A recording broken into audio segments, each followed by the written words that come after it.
Welcome to Chillin' 101. We hope this video helps. You start by getting essential foundations in place.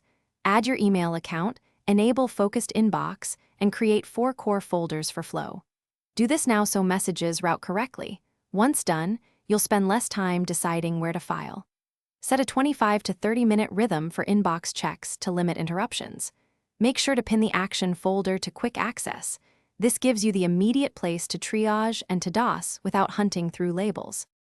Now begin processing messages efficiently. Apply rules to auto-move repeat senders and newsletters so only priority mail lands in focused. Once set, speed up triage with quick steps, 1 click to reply and move or to archive. Flag any email that needs follow-up, convert complex threads into calendar events so times block out and you commit. Use the task pane for flagged items. This centralizes your to-dos. If something feels slow, refine a rule or quick step to eliminate that repeated friction.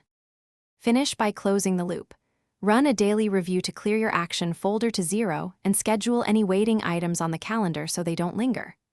Once done, enable monthly auto archive or export a PSD to protect old messages. If syncing breaks, restart Outlook first, then check account credentials and server settings. If problems persist, recreate the mail profile. This often resolves corruption. Make sure to test sending after fixes so you know everything is flowing again before you return to focused work. Thanks for watching. Consider subscribing if we helped you.